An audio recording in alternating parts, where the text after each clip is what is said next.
High বন্ধুরা, আমি recipe রান্না করতে যাচ্ছি। তো চলুন আমার সাথে দেখে নেবেন আমি আজকে কি রেসিপি রান্না করছি। আপনারা সাথে থাকুন, দেখতে থাকুন, চলুন আমার সাথে। বন্ধুরা, আলু কেটে জলে দিয়ে দিয়েছি, 3-4 জলে ধুয়ে নিয়েছি, ফ্রেশ করে ধুয়ে আমি এখানে আলুটা জলেতে দিয়েছি।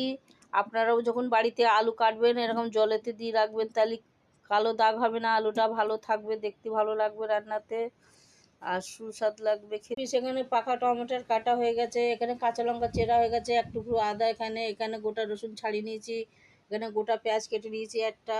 তো এইগুলো সব রেডি করে নিয়েছি, রান্না করতে যাবো এবার রেসিপিটি। তেল গরম হয়ে গেছে, এখানে আমি আদা রসুন থেতু করে নিয়েছি, এখানে নোড়া সাহারা এই যে থেতু করে নুন দিয়ে দেবো। তেলটা গরম হয়ে গেছে আমার, তেল গরম হয়ে গেছে, 2টি তেজপাতা, 1টি লঙ্কা দিয়ে দেবো, শুকনো লঙ্কা গোটা, 5 রকমের 5 ফোড়ন আর গোটা জিরির ফোড়ন দেবো।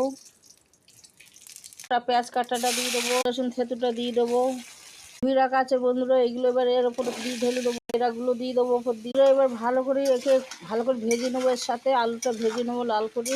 বন্ধুরা, এই আলুটা লাল করে ভাজা হয়ে গেলে মশলাগুলো এক এক করে দিয়ে দেবো। নিচের মধ্যে 1 চামচ হলদি দিতে, এর গুঁড়ো দিয়ে দিলাম, ধনিয়ার গুঁড়ো 1 চামচ দিয়ে দিলাম, গুঁড়ো লঙ্কা দেবো, এখানে কাশ্মীরের গুঁড়ো লঙ্কা দিয়ে দিলাম, গোলমরিচের গুঁড়ো দেবো। বন্ধুরা, গোলমরিচের গুঁড়ো দিয়ে দিই, তার জন্য লঙ্কার গুঁড়ো দেবো, তার জন্য লঙ্কার গুঁড়ো দিয়ে দিলাম, চিনি নিয়ে নিচ্ছি ডিব্বার থেকে, একটু চিনি দিয়ে দিলাম, আছে আরও 1/2 চামচ নুন দিয়ে দিচ্ছি মশলার মধ্যে গলবো। মশলার কাটাটা এবার আলু ভাজা হয়ে গেছে, আলুর মধ্যে দিয়ে দিচ্ছি, নেবো আলুটা, টমেটো দিয়েছি যেকালে, একটু কষিয়ে নিলাম ভালো করে। সয়াবিনটা এবার ঢেলে দেবো ওপর দিয়ে।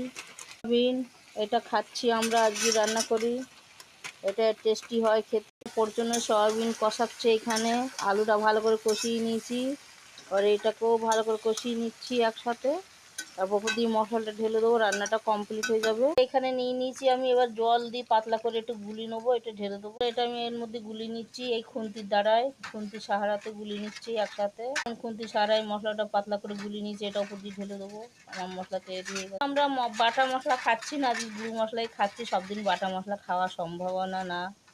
মিক্সচার আছে, ফিসলি ফেসা যেত, তো আজকে আমি গুঁড়ো মশলা ব্যবহার করছি। এখানে সয়াবিন আলু আমার কষানো তৈরি, ভাজা হয়ে গেছে লাল লাল করে। আমি মশলাটা এবার চারিদিক থেকে ঢেলে দিচ্ছি, পাতলা মশলা, এটা থালাটা ধুয়ে পরে দিয়ে দেবো। এখন একটু ভেজে মশলা দেওয়ার পরে আমি একটু নাড়াচাড়া করে নিচ্ছি, ভালো করে কষিয়ে নিচ্ছি। এবার এই ঝোল দিয়ে দিচ্ছি, যতটা খাবো অতটা, একটু নাড়াচাড়া করে নিচ্ছি, ঝোল দিয়ে দিচ্ছি যতটা পরিমাণে খাবো, সয়াবিনের ঝোল। তো রান্নাটা হচ্ছে, দেখতে থাকো, একটু ঢাকলাম। এখানে ভাত হয়ে গেছে রান্না, এই যে সয়াবিনের তরকারি আমার রান্না কমপ্লিট হয়ে গেছে বন্ধুরা। দেখুন দেখুন রান্না কম। তো বন্ধুরা, গ্যাস অফ করে দিলাম, রান্নাটা কমপ্লিট হয়ে গেছে আমার। এখানে দেখুন কি সুন্দর